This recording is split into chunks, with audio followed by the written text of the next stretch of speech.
దేవుని నామానికి మహిమ కలుగును గాక.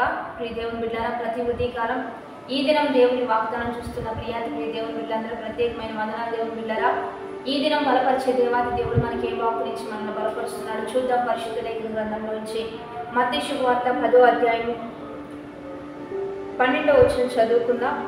ఆ ఇంటిలో ప్రవేశించుచు ఇంటి వారికి శుభమని చెప్పుడి. ఆ ఇల్లు యోగ్యమైనదైతే మీ సమాధానము దాని మీదకు వచ్చును. అది యోగ్యమైనదైతే మీ సమాధానము తిరిగి మీ యొద్దకు వచ్చును. ఇదిగో తోడేళ్ల మధ్యకు గొర్రెలను పంపినట్లుగా నేను మిమ్మల్ని పంపుచున్నాను గనుక పాముల వలె వివేకులను పావురము వలె నిష్కపటులై ఉండుడి. ఈరోజు దేవాది దేవుడు మనకి ఇస్తున్న బలమైన వాక్ ఏంటంటే, దేవుని బిడ్డలారా, మీరు ఎవరి యొద్దకు వెళ్ళినా, ఏ ఇంటికి వెళ్ళినా వారికి శుభమని చెప్పమని దేవాది దేవుడే మనకు తెలియజేస్తూ ఉన్నాడు. ప్రతి ఒక్కరిని మనం ప్రేమించి ఆదరిస్తూ దైవిక ప్రేమ చూపిస్తూ మనం ముందు కొనసాగి వెళ్ళిపోవాలని దేవుడు మనకు తెలియజేస్తూ ఉన్నాడు. ఒకవేళ వాడు యోగ్యులైతే మీరు చేసే ప్రార్థనలైనా, మీ విన్నపాలైనా, మీరు వారికి చేసే ఏ కృతజ్ఞత అయినా వారికి సమాధానంగా వారి యొద్దకు వెళ్తుందని, ఒకవేళ వారు యోగ్యులు కాకపోతే మీ ప్రార్థనలు తిరిగి మీ యొద్దకే వస్తాయని దేవాది దేవుడు తెలియజేస్తూ ఉండగా, దేవుని బిడ్డారా, ఈరోజు మనందరం కూడా అందరితో ప్రేమపూర్వకంగా, ఆత్మీయంగా, మరి అనురాగపూర్వకంగా మనం వెళ్తూ ఉండాలి.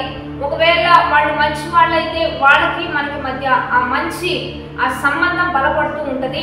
ఒకవేళ వాళ్ళు మంచివారు కాకపోయినప్పటికీ మన సమాధానం, మనం చేసేది ఏదైనా కానీ తిరిగి మన యొద్దకే వస్తుంది కనుక ఏ విషయాన్ని బట్టి అధైర్యపడక, మరి పగ తీర్చుకొనక, మాటకి మాట లేకపోతే చేతక చేసుకోకుండా ప్రతి ఒక్కరితో సమాధానంగా మనం ముందుకు వెళ్దాం.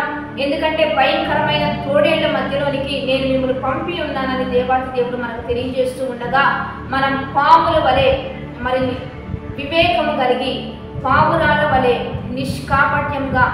నిష్కపటులై మనం ముందు కొనసాగాలని దేవుడే మనకు తెలియజేస్తూ ఉండగా, ఒక పాము ఏ రీతిగా మరి తను వివేకముతో చాలా తెలివిగా ఎలాగా తను నడుచుకుంటుందో, పావురం వలె నిష్కపటంగా, అంటే ఏ కపటం లేకుండా, పక్షులు చూస్తే ఏ స్వార్థం పట్టుకుండదు, మనం తోలేస్తే అక్కడి నుంచి వెళ్ళిపోతాయి, మరలా వేరొక ఆహారం సంపాదించుకోవడానికి వేరొక ప్రాంతానికి వెళ్ళిపోయినట్లుగా పగ తీర్చుకోకుండా, ఇబ్బందికి గొడవలకి వెళ్ళిపోకుండా మనం కూడా సైలెంట్గా అక్కడి నుంచి వెళ్ళిపోవడం మనకు చాలా మంచిది. రెండోదిగా, ఏది తెచ్చుకున్నా అది తిరిగి మనకే వస్తుంది కనుక కీడు చేయకూడదు, వారికి కీడు వస్తుంది. మేలు చేస్తూ సైలెంట్గా మీ జీవిత విధానంలో సమాధానం కలిగి మీరు వెళ్తూ ఉండగా దేవుని యొక్క కృప మీకు తోడే ఉంటుంది. కాబట్టి మనుషులతో చాలా జాగ్రత్తగా మనం నడుచుకోవాలని దైవ వాక్యం సెలవిస్తూ ఉంది కనుక వారు మీ పరిస్థితులు బట్టి మిమ్మల్ని కొన్నిసార్లు మహాసభకి మిమ్మల్ని అప్పగిస్తారని ఆ క్రింద వచనాల్లో మనం చూస్తూ ఉంటాం. కనుక చాలా పాముల వలె వివేకంతో, పావురముల వలె నిష్కపటంతో, మనం దైవికంతో, సమాధానంతో మనం ముందుకు వెళ్ళడం మన జీవితంలో దీవెనకరంగా, దేవుడు ఆశీర్వాదకరంగా మార్చబోతూ ఉండగా వాగ్దానాన్ని బట్టి ప్రార్థన చేద్దాం. పరిశుద్ధుడా, మహోన్నతుడా, గొప్ప దేవా, ఈ దినం మీరు మాకు ఇచ్చిన బలమైన వాగ్వచనాన్ని బట్టి నీకు మహిమ. ప్రతి ఒక్కరితో మేము సమాధానంతో, నెమ్మదితో వెళ్ళినట్లుగా మాకు సహాయం చేయ. మంచిగా పాము వలె వివేకం కలిగి, పావురాల వలె నిష్కపటం కలిగి మా జీవిత విధానంలో మేము ముందుకు వెళ్ళాలి. తండ్రి, అట్టి కృప, అట్టి ఆత్మ మా మీద ఉంచండి. దైవిక జ్ఞానంతో మమ్మల్ని నింపి, పరలోక ఆశీర్వాదంతో మమ్మల్ని నింపి నడిపించి ముందుకు కొనసాగించమని ప్రభువైన యేసుక్రీస్తు నామం పేరిట అడిగి వేడుకొని ప్రార్థిస్తూ ఉన్నాము గొప్ప తండ్రి, ఆమేన్. కాబట్టి మంచిగా లైక్, షేర్, కామెంట్ చేసి దైవికంగా సిద్ధపడుతూ అనేకులు పంపిద్దాం. 50 దిన ఉపవాస ఆరాధన జరుగుతున్నాయి.